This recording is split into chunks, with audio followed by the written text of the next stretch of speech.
Hello, how are you guys doing? I hope that you guys are having a great Monday, possibly even Tuesday, depending on wherever you are located in the world. Um, Something that the Most High dropped in my Ruach earlier today, and it was just so powerful and impactful when he spoke it into my Ruach. He spoke to me about the role of honor in what we call the church. I believe a lot of times, many times, in the culture and the setting that's known as church, a lot of people are so grateful and thankful for the vessels that he uses, as if the Most High doesn't use anybody or anything. But for whatever reason, many people start getting into leader worship and they mistake it for honor. And in some church settings and cultures, leader worship is taught and accepted and even expected by the leaders. And this is something that the Most High showed me years ago, maybe even over a decade ago, that was very prevalent in the church, where leaders, the more anointed that they are, the more that they're used, the more that the people actually start to worship the leaders. And the way that you know that you're in a church setting where the leaders are being worshiped, you can't ever question the leaders. You got to do everything that the leader says to do, even if what they're telling you to do is not what the Most High has instructed you to do. It goes against the word of the Most High. Anything and any decision that the leader makes is unchallenged, unquestioned. The leader can teach anything, even something that's blatantly and obviously not in the word. And nobody says, "Hold up, pastor. Hold up, prophet. Apostle, can I talk to you?" Nobody feels like they could go to their spiritual father or spiritual mother and say, "Well, what about this? I know you said this and you teach this, and I'm trying to understand where you're coming from, but I don't understand. Can you help me understand?" When you go to a leader, even if you go in a spirit of meekness and humility, and you're not, in rebellion and unteachable, the labels that they give you whenever you do challenge questionable doctrine at best from your leader, they get huffy and puffy. And "You can't question me. I'm the man of God. I'm the woman of God." You sit down and learn something. I went through that. I went through that a lot. Okay. And it got to the point where I went through so much warfare, not because I wanted to fight leaders. I've always been the type of person, believe it or not, if I know that you have a problem with me, I would rather just stay away from you. I'm going to fight you, and I'm going to fight this, and I'm going to fight that, and I'm going to stay here and make this church what I want it to be. No. No. That's not me. I decided, well, no, I can't say I decided. The Most High decided to move me out of the culture that is called church because he kept showing me stuff. He kept showing me things that was wrong in every church that I went to. Every church. And now, don't get me wrong, I'm not naive enough to believe that there's a perfect church out there. I know that there is not. I know that there are not perfect people and there are not perfect leaders, just like there are not perfect parents and perfect families. We're all come from dysfunctional families. The word says that we are all born in sin, shaped in iniquity. So I get that. I never had a problem with that. I never had this lofty expectation that leadership would be perfect. But yes, I do have an expectation that leadership be accountable, especially when leaders are wrong. And people in the church have this fear. So like I said, you have this fear of correcting a leader when he or she is wrong. And okay, well, you're just a sheep. You're just a low saint, a lowly saint. Stay in your lane, stay in your place. It's up to other leaders to correct the leader. But the problem is the other leaders were not correcting the leaders either. They would see the sin. They would see the pedophile who was also the apostle. They will see the bishop who was also turning out young men and making them gay and would not say anything. They saw these things. They saw the prophet that was operating in witchcraft. And they said nothing. They corrected them. They did nothing. They just wink, wink. We got you, Doc. You know, there's that little silent old boys club that goes on in leadership.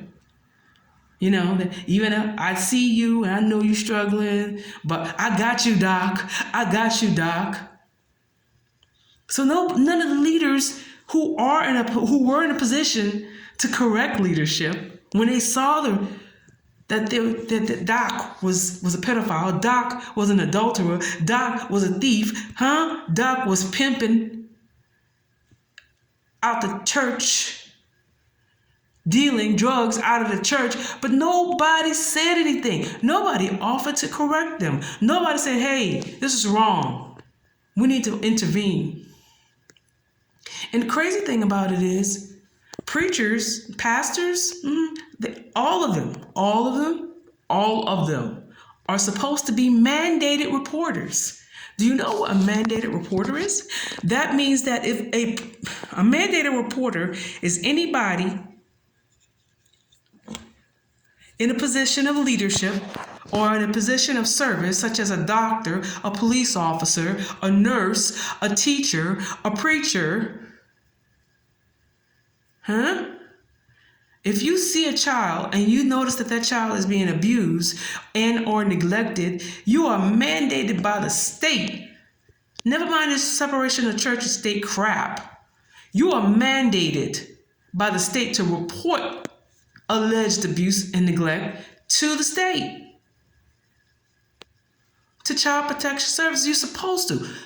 Because if it comes out in the wash that child, it was known that a child was neglected and or abused for any length of time, and people who were supposed to be looking out for that child knew that child was being abused and or neglected and did not say anything, they're going to jail right along with the perpetrator.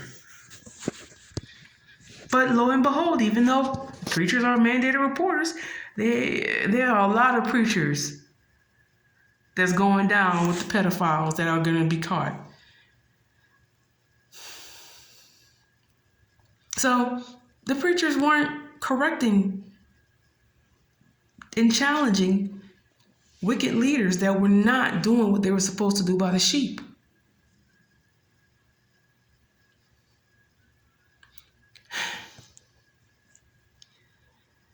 And I'm just not that type of sheep.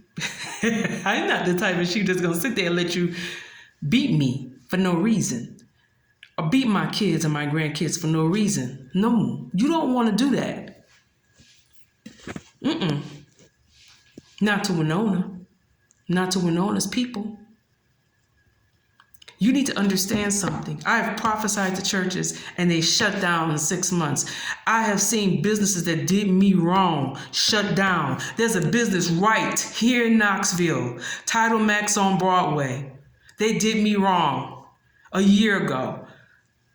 exactly a year ago. And the Most High let me see the sign, store closing. I say, see? You don't want to do this sheep wrong.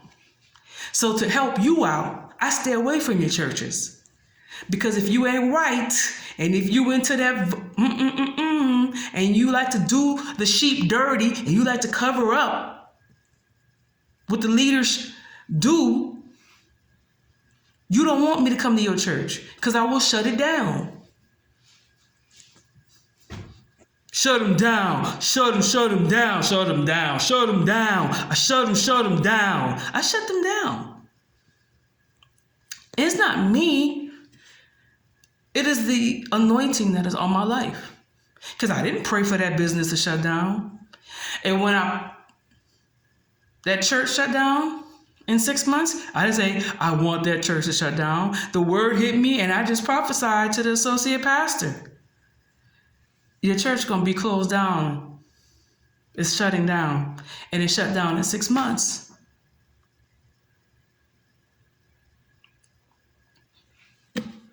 So no, this is not a sheep that you want to mistreat. This is not a sheep that you want to exploit. This is not a sheep that you want to curse.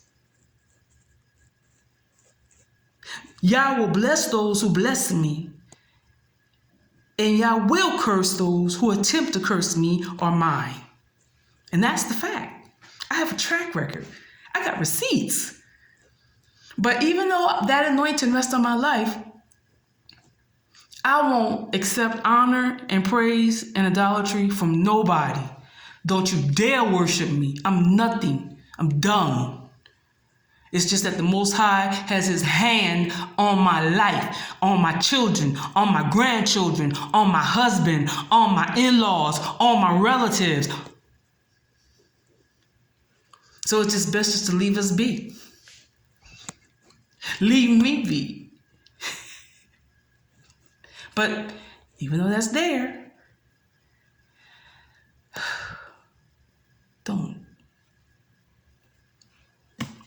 I don't want no honor. I don't want Yah's glory. I just want the people of the Most High Yah to be treated right. I want to see people who the Most High love treated equally and fairly. I want Yah's people, Yah's chosen people, Yah's real, true, chosen people to be treated right and fairly. And when I see injustice, I'm coming for it. And I'm speaking out against it.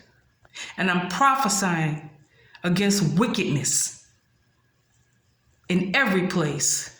I don't have no lane. You understand?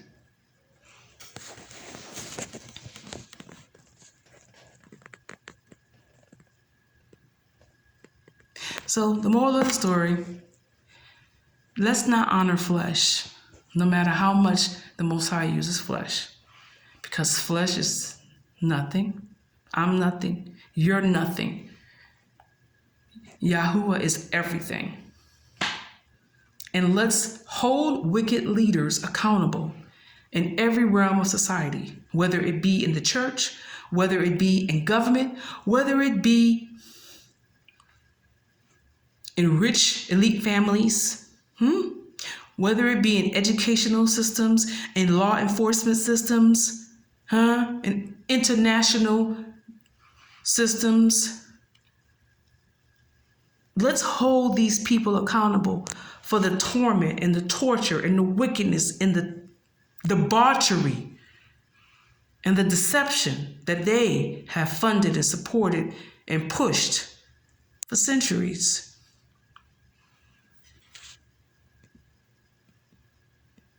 It's time for it to come down. In the name of Yahushua HaMashiach. Y'all be blessed. In the name of Yahushua HaMashiach.